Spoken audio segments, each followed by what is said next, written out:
center reopen? Because you're not open right now, right? Nope, not open right now. We're kind of out in the community doing classes, like off-site stuff, and then we open on campus for classes in May, and then tasting room opens in June. Okay, cool. We still have a little bit more time to get everything set up. Yeah. It's so overwhelming. Oh, I know. It's like. I'm sure you guys are also busy planning. Then like June comes like that. Yeah. Starts at noon. We're just right at 12.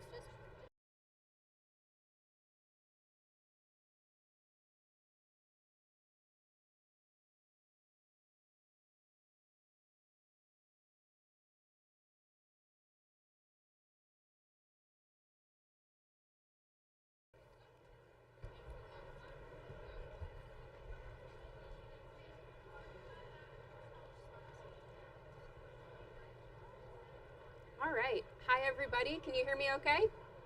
Excellent. Well, welcome to our series of farmer interviews over the lunch hour.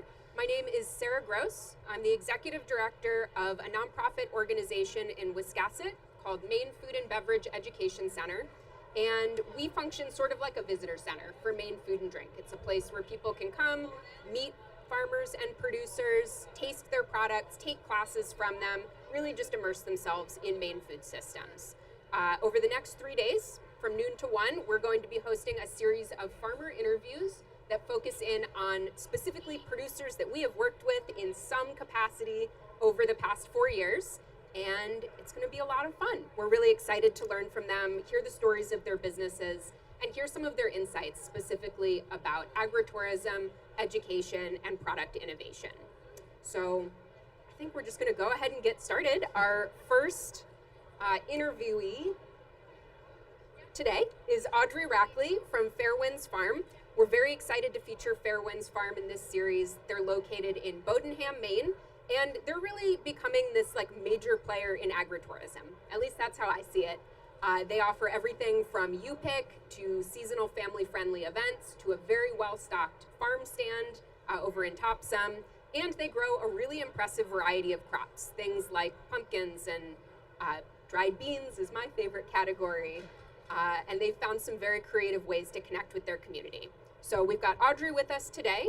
I've got a series of questions for her. If we have time at the end, we can also take some from the audience, but if not, I encourage you to find her at other points during the show. I know I saw your husband's name on the agenda. Yes. Somewhere. Yeah. He'll be. Can you hear me? These are two different microphones. Oh, okay. Yes. My husband Charlie will be doing a presentation at the Small Fruit and Vegetable Association session. So, yeah.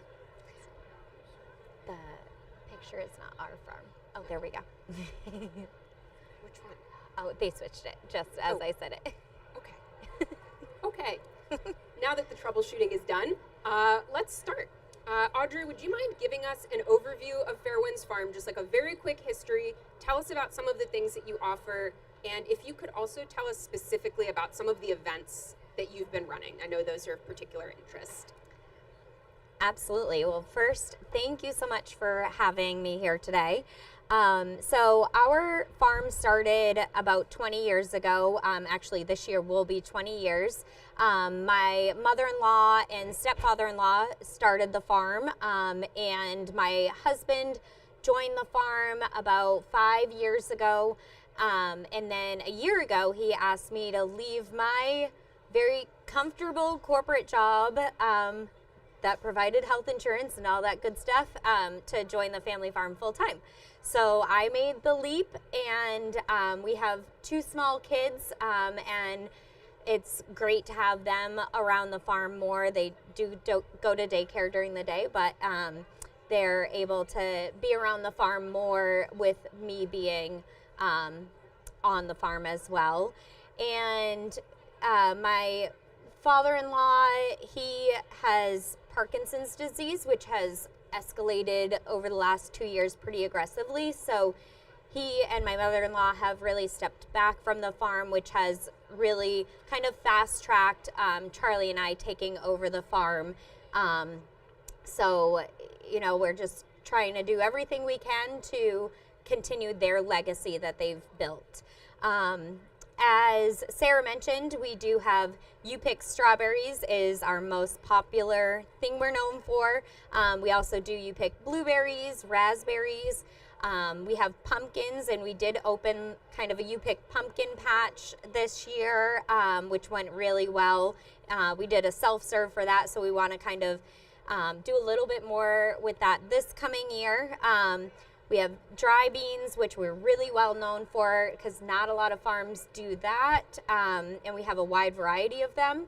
We have a diverse assortment of fresh vegetables and other fruit like cantaloupe and watermelon, and grains like cornmeal, whole wheat flour, things like that. We have our farm stand is located on 201 in Topsom, which is open May through December.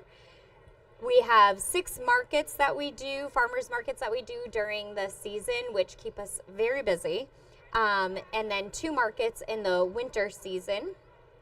Our U-Pick fields are in Bodenham, and then we've also taken over another farm this past year, which we make our own Christmas wreaths. We sell Christmas trees at the Topsom Fair Mall, and then in the springtime we do flowers and hello, just went out. Battery change. Oh boy. Sorry, battery change. If we talk really loud, can you hear us for a second while we're waiting on new batteries? Perfect. So yeah, in the springtime at the Topsom Fair Mall, we also sell our flowers.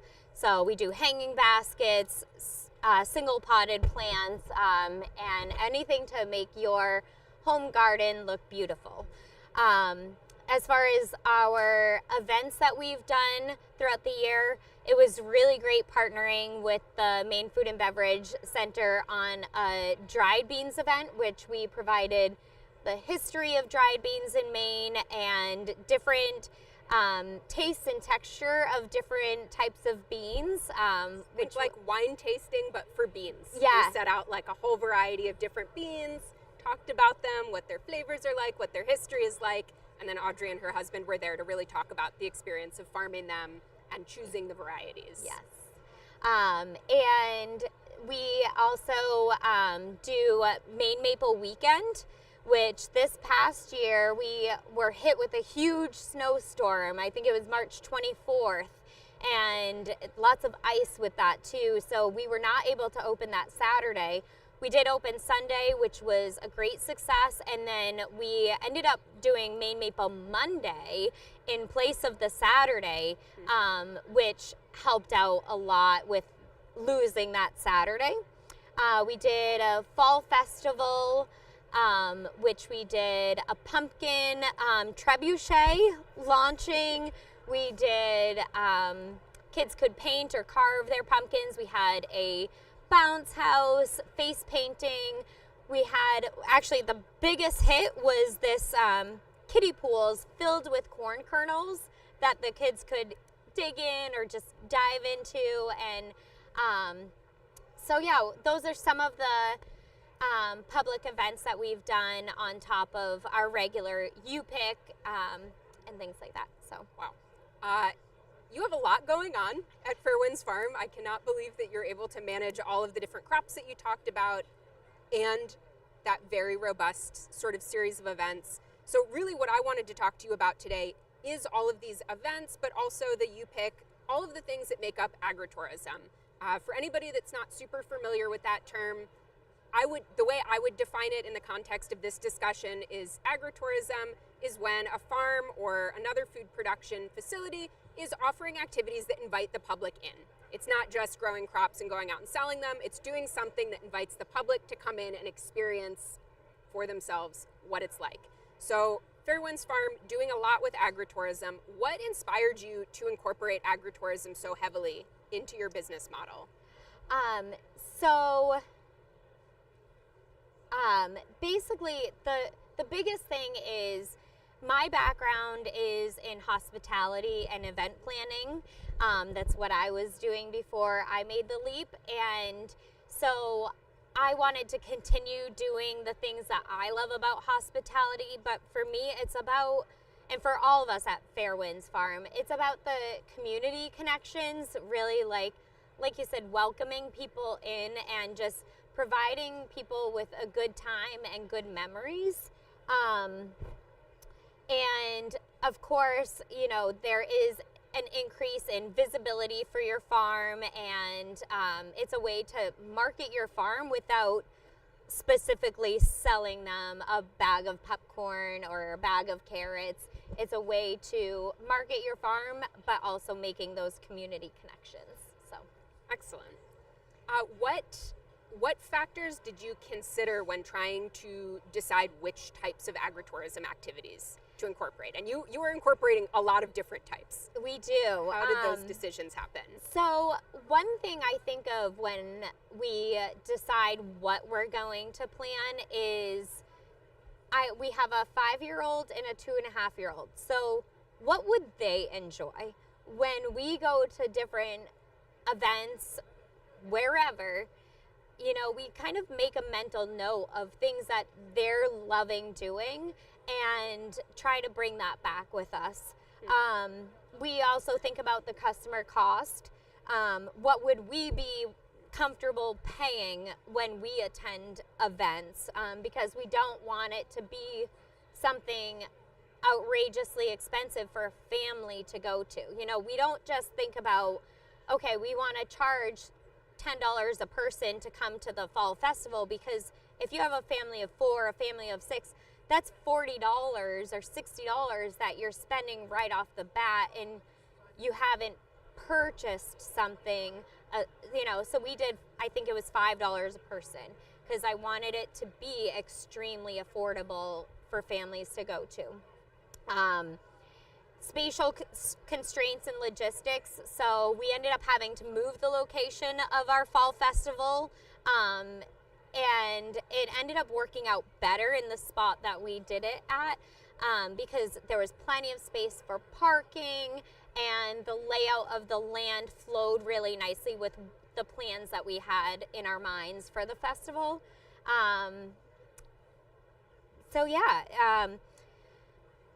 one thing that we planned that didn't work, I was just going to ask, okay. Is there anything that you have tried, of all the things you've tried, that maybe didn't really work out, and why, if you could share some insights? Absolutely. So at our fall festival, because I've had so much fun learning how to do the wreath making, I was like, oh, well, we could get some grapevine wreaths and do a wreath decorating session at the fall festival. Well, what I didn't think of is when you're coming to a fall festival with your little ones and they're in the bounce house or they're busy carving their pumpkins, you're with them and you're not able to really break away to decorate this wreath. So that didn't end up working out, and so I have a ton of materials left over from that. But what we're gonna do is just plan a totally separate event where mom can get out for a night and come decorate a wreath, or dad if he wants to, if he's, you know, feeling his creative side, and so you kind of just have to adjust. So Excellent. What advice would you give to other farmers or food producers who are thinking, maybe they're just in the first stages, but they're thinking about incorporating some of these agritourism and events elements into their business? Absolutely. So get the word out early and often. That is actually one thing that I wish I've done better with our events, is we just get so busy in all the different things that we have going on at the farm that we haven't really given enough time to promoting the events. Thank you so much. Promoting the events far enough in advance that people can really get it on their calendar. So getting the word out early and often. Put it on your calendar of when you are going to get those flyers up, or when you're gonna do that community outreach to let people know and hold yourself accountable to get it done when you have it on that calendar. Make a due date. Leverage media contacts. That's something that I tried a little bit and I want to get better at, but reaching out to your local news stations and things like that, and you really have to give them a compelling reason to cover your event. So do it early, and make sure that you're doing something that's going to set yourself apart and get people excited, and utilize those media sources. And then also don't feel discouraged when the first year of an event, doesn't do quite well. Say you just break even, you don't make any money on it. That's essentially the fall festival. What we broke even on it. We didn't make any money on it. But though we made such good community connections, and that is super invaluable. And so instead of just scrapping it, just know that the people that came and had a great time are bound to come back and tell their friends about it, and then following year will likely be a lot better. Awesome. Excellent. Well, at the beginning, you mentioned a class that we worked on together this past fall, the wine tasting for beans. That was amazing. And it seems to me like a lot of these events and agritourism activities that you do also have the benefit of education, of really teaching people about the product that you're selling, where it comes from, how it's made. And it's really neat that you engage so much in that sort of public education. What impacts have you noticed from those public education efforts for your farm, for the wider community? Do you have any anecdotes or ways that you've seen that pay off? Okay. Yes, so the dried beans event was absolutely amazing. It did contain a lot of, like you said, educational pieces. Not only were people tasting the beans, but they were learning of how some of those beans came about, and how we decide which beans we're going to grow, things like that. The attendees were genuinely interested, and after that they've become regular customers. We still, even months later, have been having people stop by our booth at the Brunswick Farmers Market mentioning that they had been to our dried beans event and picking up a bag of our beans at the market. So and we definitely want to lean into public education more. We're going to work on some signage at our markets to give people a little bit more of a description of different varieties of squashes and beans and things like that that we carry. We also want to do more classes, whether it's with the Maine Food and Beverage Center. There's a baker slash goodies maker person that she makes sweet potato dinner rolls, and she wants to collaborate with us on doing a class on how to make those and just learning about sweet potatoes. We want to do a newsletter, we're thinking monthly, and that newsletter will incorporate some recipes, some fun facts and history, what the farm is up to, and the how and why behind choosing what we harvest. So, love it. That all sounds amazing. I'm glad you took a moment to tell us a little bit more about what's coming up for Fairwinds Farm, because I think, I know I'll be watching. I'm always excited to see what you guys are doing, and I think other people are watching as well.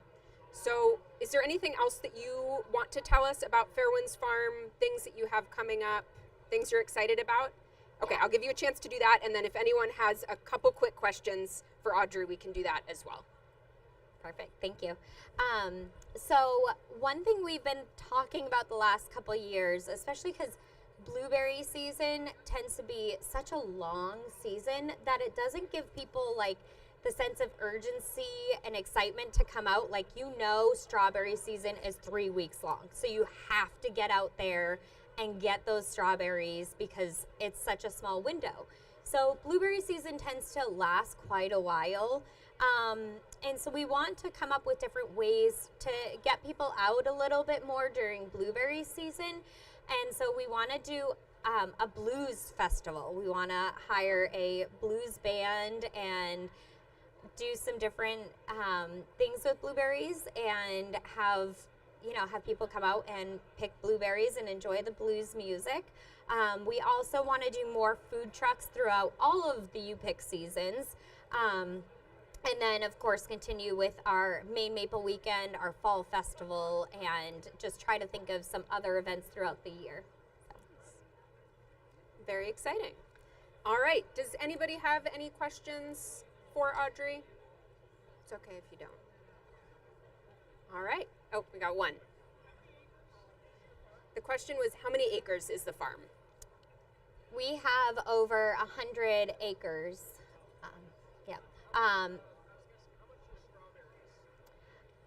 Strawberries is, I believe it's like 25 acres of strawberries. All right. Any other questions? Okay. Well, thank you so much, Audrey. Thank you. It's great talking to you again. I hope you have fun at the show. Absolutely. And if anyone has more questions, I think you'll be here for a while. People yeah. can come find I'll be here every day. Great. Thank All you. right. Thank you, guys. Let's give everyone, give Audrey a round of applause.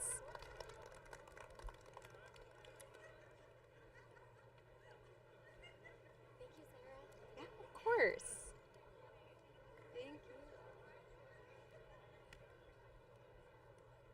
All right, give us 1 second. We're going to switch over to our second interview. Marsha Lyons is going to be joining us on the stage. We'll get her hooked up with the microphone.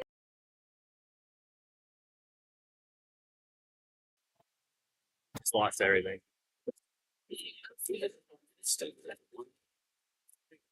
Oh.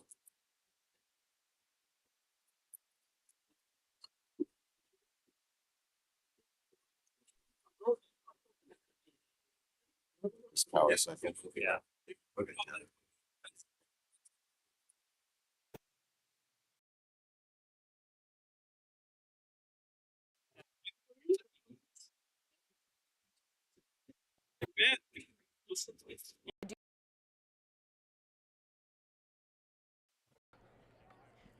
This one is the microphone for the people here, and then this one is the microphone for the people who are watching on live stream.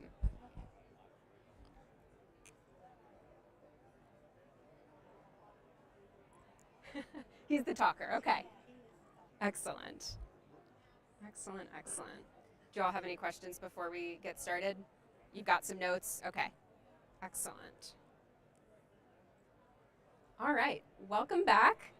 We are ready for our second interview, which is going to be with Marsha and Don Lyons from Sea Lion Farm in Alna, Maine. This is a veteran-owned farm.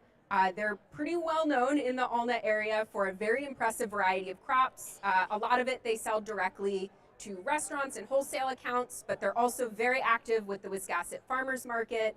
And what really sets them apart is their signature focus on lavender. I'm not sure if I'm imagining it or not, but as soon as you came up on stage, it's like all I can smell. I might just be imagining it. But this farm focuses on lavender, and I think I have a photo up here of some of the lavender drying. They make this crop into a whole range of really gorgeous value-added products: soaps, lotions, jams, simple syrup, all of that. But really, the reason that I invited them here today for this interview is because Sea Lion Farm is also a leader in using partnerships to create these really unique events and agritourism experiences. One standout collaboration in particular is their longstanding partnership with the Wiscasset, Waterville, and Farmington Railway Museum, which is also over in Alna, and their railway backs right up to Sea Lion Farm, which has opened the door to some really interesting collaborative events. By combining agriculture with local attractions, Sea Lion Farm has really been able to offer these one-of-a-kind experiences that draw visitors from near and very, very far away. So I'm going to be asking a lot of questions today about those partnerships, also your work with the Wiscasset Farmers Market.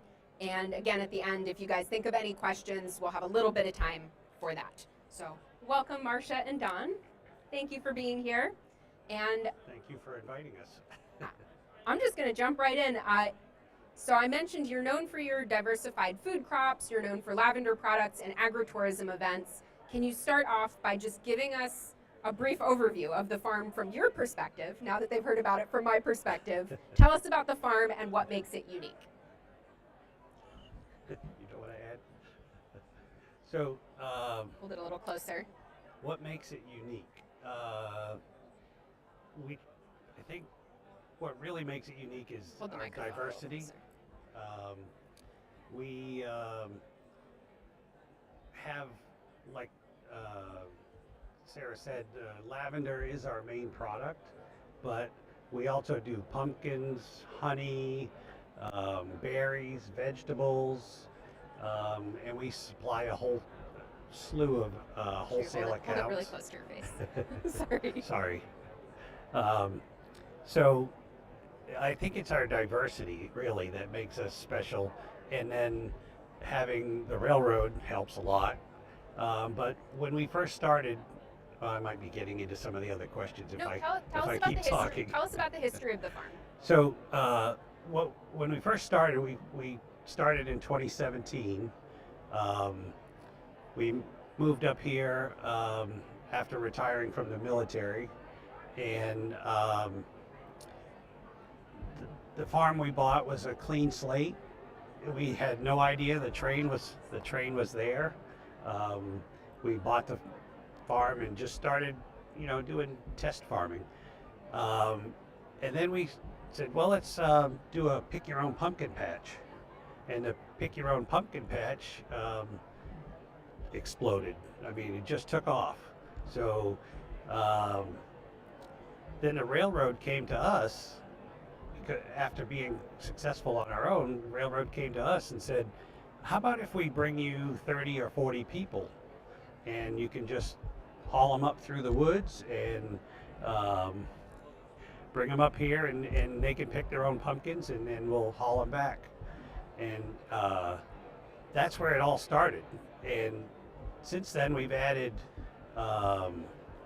extra vendors, a fire pit, all kinds of food trucks.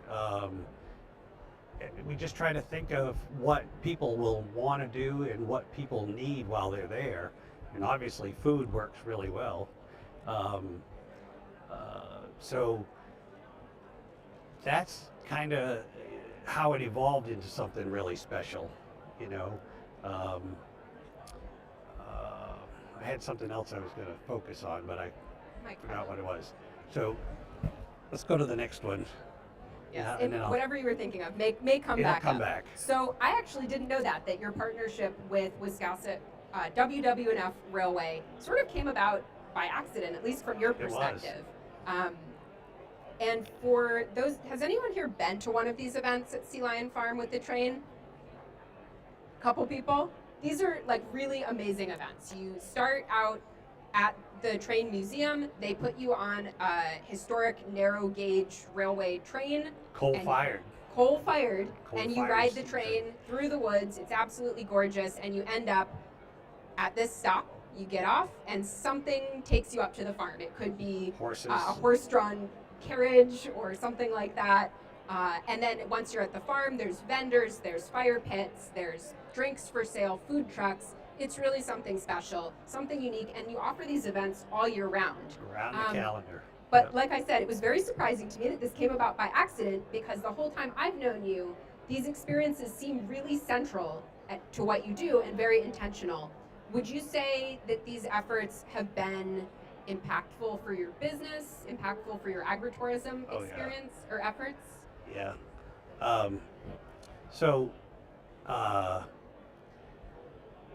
Impactful and then some. We started out with just, there was no road actually to the railroad except an old logging road, and we had to figure out how we're going to transport 30 or 40 people from, half a mile through the woods and up to the farm. So we started with what we had, just working with what we had, a couple of Kubota tractors and a couple of landscape trailers, and put benches in them. And I think one of the main attractions at the time was crawling through the mud holes. The kids would line up at the front of the trailer and watch the tractor just crawl through the mud holes and make our way up to the farm. And they loved it. So we've steadily evolved into, now we have real roads, because we wanted to do horse-drawn carriages and things like that don't have four-wheel drive and hydraulics. So it's kind of cleaned up, and it's taken away some of the rusticness of it, but we still try to keep it rustic, and it's really grown into something like a small fair.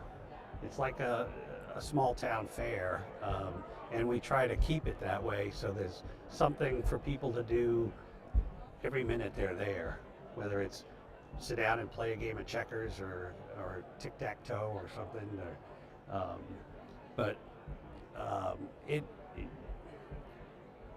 It's in addition to working with the farmers market and the Alna store and the railroad, the farm itself has just grown through our search for other activities and other ways to entertain the crowd while they're there, as well as attract more. But now it's to the point where we have more people than we have to grow again. We're at the point where we need to expand, and that's the impact is, what are we going to do now? How much more can we expand and still keep it a rustic Maine event? It's kind of funny. We see people show up. We advertise it as a rustic event, and people show up dressed like they're going to the mall, high heel shoes and all, and then they got to climb on a tractor and climb off the train and get on a tractor and get hauled up. So we're putting more into our advertising to alert people to it's still a rustic Maine event, and it still can be 3 degrees outside if you get off the train, and so dress accordingly. But I think that's probably been one of the biggest impacts is how we advertise it and use the multimedia. Well, that is really, really neat to hear that this accidental partnership, this accidental entree into agritourism and events has had such a big impact on your business, to the extent that you've needed to expand your physical assets and all of that, and your marketing several times to keep up with the demand. Yep. That's amazing. I'm assuming that you've sort of learned a lot on the fly as all of this accidental development was happening. What advice would you give to other farmers or producers who are either considering getting into large-scale events like this, or also who are considering partnerships within their local community to make that happen? Hold the microphone really close to your face. Yeah, again. Advice that I would give, if you're just picking out a farm, if you don't have a farm yet, I would really stress it's kind of like real estate: location, location, location. You need to be near markets. The railroad, of course, helps us draw people from all over the country, because there are people that just ride trains. And prior to having a destination at Sea Lion Farm, that's all it was a train ride. And they had a fairly good crowd, but the combination of the partnership and having that destination really is what gave the railroad's business a boost. And what was the other part of the question?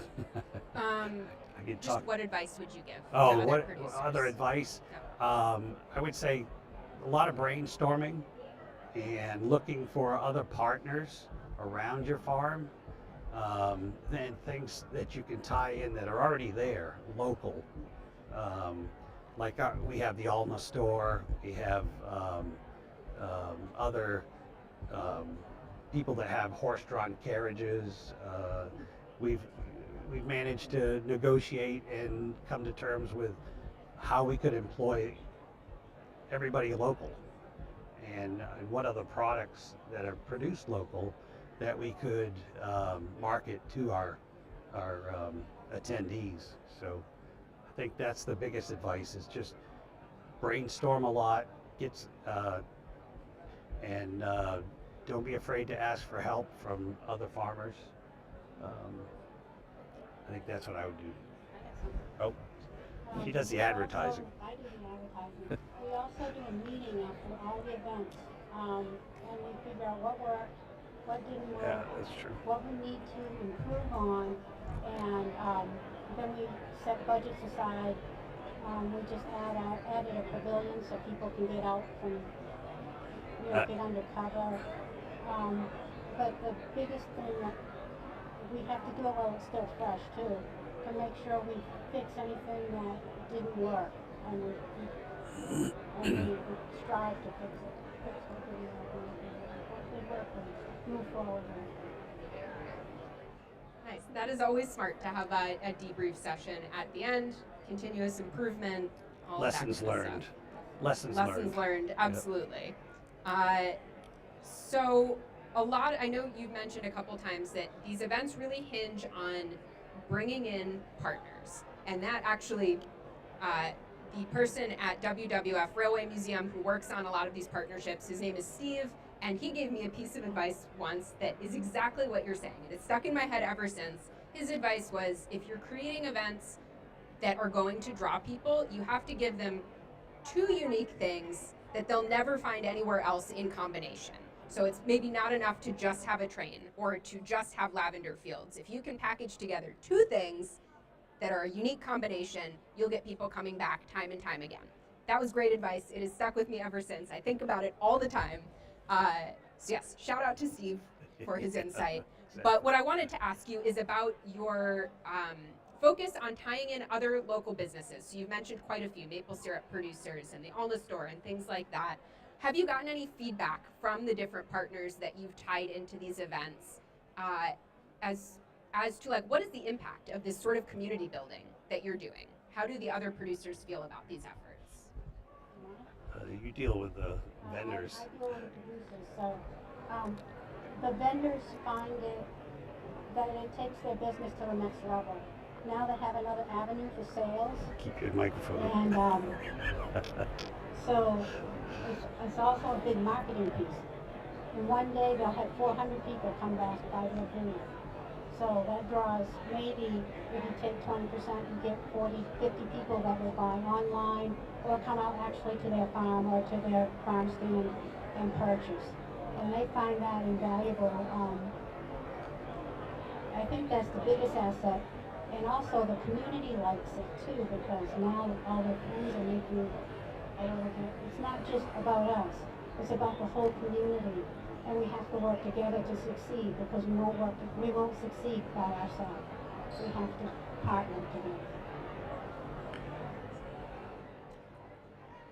Is there any, so in addition to all these amazing events, the agritourism piece that you've built into your farm, you two have also been extremely instrumental. You've taken on a lot of leadership with the Wiscasset Farmers Market, which is a pretty small market in the grand scheme of things, but you do a lot of the same work in terms of bringing together people, building a community of producers. Is there anything you can tell us about that experience, why you chose to focus on the local farmers market, what impacts you've seen from it? It's all about local. We also strongly believe that we need to, we're also a provider for WIC. We sell for WIC. Senior farm shares. Senior farm shares, and now we are starting to get SNAP at our farmers market. And the people at the farmer's market need to know who their farmer is. They want to talk to you. They want to know who you are. They want to know how you grow. And then they come out to the farm afterwards. So the people that we have at the farmer's market, they've been, farmer's market's probably 5 years old maybe. We still have the same clientele, 5 years, and we're bringing in new. Our market's pretty small. We have 12 vendors. The town said that we could expand to 14 vendors, so we'll have 14 vendors this year. And it is local. Everything has to be locally produced and locally sourced. So it's keeping everything in one place. And we also try to find new farmers every year and bring them in and give them a little foot up. It's really hard to get into a farmer's market. It's not easy at all. And we try to pick one or two and give them a little push. It sounds like a very supportive community. Yeah, that's amazing. So in all this work since 2017, you said, what is the biggest lesson that you've learned? It could be about hosting events. It could be about building partnerships. What is the biggest lesson that you've learned? I would say that you have to be flexible. You Yep. have to go where the market pushes you. That would be mine. Market trends. Market trends, follow your market trends. And My grandmother used to say, you keep throwing spaghetti up against the wall and see what sticks. yeah, Try new ideas. Sometimes they work and sometimes they don't work. And when they work, just grab it and go. and listen to the people. Yeah. And another thing I would say is we talk a lot to the people that come to the farm and ride the train, and we listen to what they say and take it to heart and take it back to our meetings and our brainstorming sessions. But we're always listening to side discussions and everything to see what people like, what they don't like. And we get a lot of good feedback through the social media as well. And complaints from time to time. But we address the complaints first and then make sure we settle, We make them happy. make them happy. You know. So. Listening is key. Yes, it's a good lesson. This is my last question. Looking ahead, what excites you most about the future of agritourism at Sea Lion Farm? Or does it just make you tired to think about? Well, looking forward, I tell Marsha all the time we've created a monster, and, we really just looking ahead. We're going to try and make it somewhat, maybe just a little less rustic, a little more polished, but keep it sustainable, because we are going to grow to the point we have a really hard time getting help, and every farmer in Maine will tell you the same thing. So with the shortage of help, we have to right size the events, and so when we transport people, we need 4 tractor drivers that can handle a couple tons of people behind a tractor and get them to the farm and get them back safely. The support people for the food and getting quality food and everything. You wrap your arms around the whole thing, and we just have to have it sustainable, controllable, kind of as much as you can. But that's a challenge in itself, because nothing's really controllable. You don't want to add anything that you're saying about it? Well, we're building a barn. Yeah. That's what I'm excited about. We're going to build a barn. We'll probably have you want animals, the kids just love the animals. We have our goats, pumpkin, lavender, and honey. They're just our favorite of the crowd. They come out and Wander through the hug on crowd. kids and go relax more animals. And I think that's, and keep it sustainable. Excellent. Well, I can't wait to see what you all do next. It's been really nice being your partner for the last couple of years. So, yeah, we will be following along. Does anybody have any questions for Marcia or Don?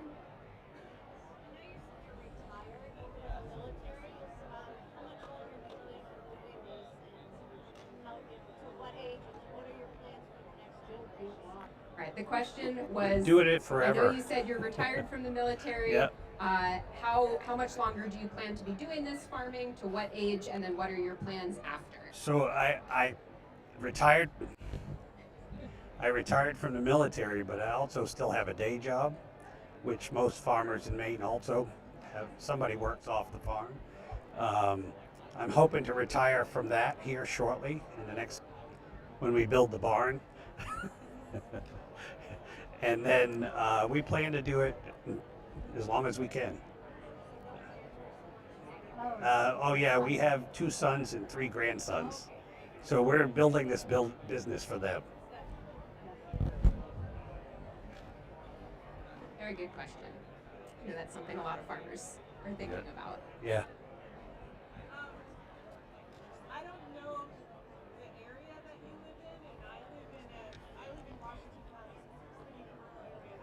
Yep. A bit trickier. Do you have any issues with like neighbors as far as like the traffic coming in and the people like how do you manage? That's a really good question. The question was, Yeah. with all the events that you do you ever have any issues with your neighbors and their I have an happiness levels with the amount of traffic and noise that you may or may not be bringing? So for as far as noise and traffic, they come by train. We have complaints about the train whistle from people not that your aren't fault. even near the tracks, but most of the town is very supportive. In fact, they come to us all the time and say, "You put Alna on the map," because you tell people you're from Alna and they go, "Where the hell is Alna?" So we've actually, between us and the Alna store, we've actually had a lot of compliments as far as that. So noise isn't, or traffic isn't really a problem. And our neighbors are our partners. Yeah, that's the So other thing. that was part of why we have that partnership. They don't mind it because they are Part of the event, they're a vendor at the event, or Yep. they have some sort of, like the horses are the next road over, and it just goes on and on. That is a very good question, though, and I imagine that some of the other businesses that we're interviewing over the next 2 days may possibly have Yeah. different insights or answers to that. Audrey may even have different insights. Traffic because and every parking. farm is in a different place, and the neighbors are going to be different. But Yeah. all right, any other questions? All right. Well, thank you all for being here. As I mentioned a couple times, we are doing this for the next 2 days at noon here on the main stage. Tomorrow we're going to be interviewing Ashley Field from Fields Blueberries in Dresden, and Caroline Gander, who's the new cheesemaker at Fuzzy Udder Creamery in Whitefield. So totally new and different set of insights. And in the meantime, if you're curious to learn more about Maine Food and Beverage Education Center, the way that we work with our partner producers, we have a booth like 2 rows that way. Come see us. Thank you. Thank you guys.